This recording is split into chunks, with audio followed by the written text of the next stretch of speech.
All right, good morning. I think it's 14th day of virtual home instruction, the end of getting towards the end of our third week and approaching spring break.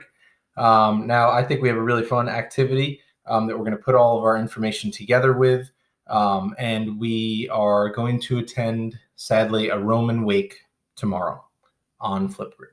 So you are regretfully invited to the wake of the Roman Empire because it has unfortunately fallen.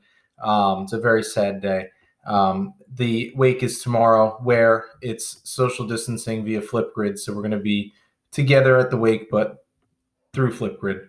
To commemorate the fall of Rome, you have been asked to write a creative, moving obituary for one of the greatest empires the world has ever seen. Now it's time to share your grief with your classmates during our Roman wake.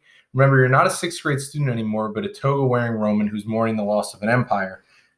That means you will have to have a written and wonderful obituary that would do Rome justice and discuss your work with the class. Feel free to eat some snacks in this painful time of mourning and wear your toga on the Flipgrid. Directions for toga wearing. Here's some directions. Again, use what you have in-house. Don't go out and buy anything. A bed sheet will do fine. I do, if you have any of these accessories lying around, it'll just be fun to see on Flipgrid. This is the main thing. You do not have to wear a toga or any accessories if you don't want to, but I think it'll be a lot of fun, and I'm going to wear one, and I'm going to read the example for you in a toga on a video on a separate post. So you will see that on Google Classroom. Your assignment today is to take everything you've done with all the DBQ, our interview last week with Are We Rome, comparing Rome to the United States, our info on the expansions, period of expansion, Pax Romana, all that good stuff. And you're going to put it together and make an obituary, which is a way we can remember Rome, which is what you're going to read tomorrow on the Flipgrid. You can do this today and tomorrow. It doesn't have to be all done today. If you have other stuff, you can just fill out this beginning part and then type it tomorrow and do your Flipgrid tomorrow. It's totally up to you. But I want to see some work done today to count for your attendance.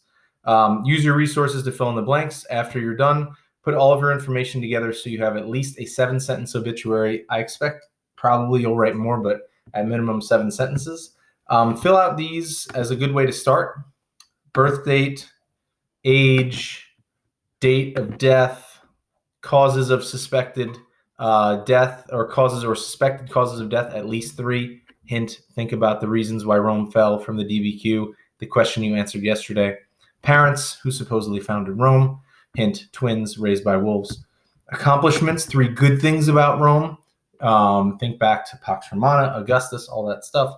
Which war or conflict they served in. You could mention periods of conquest. Residential history, what places, countries did they include? Survivors, or what contributions Rome left behind. What are their legacies? What are we going to remember about them? Hint, republic, their government, senators, veto, things like that. Use the space below to create a rough draft of your obituary. It doesn't have to be exactly in this order. Just make sure that you use all of the information above. Be as creative as possible, and you could type it right here.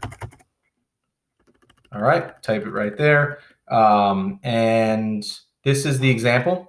It's about the Pillsbury Doughboy. It's full of puns. For those of you missing Carl Lazus and his puns, it's full of puns. I'm going to read this in my toga in a separate video, so I'll post that on Classroom. And again, I want to see something done today, so you can submit it today and then unsubmit it and work on it tomorrow, and then you're going to read it on your Flipgrid tomorrow. All right, you'll see that Flipgrid posted tomorrow. All right, any questions, email me on the Google Hangouts or email me separately. Good luck.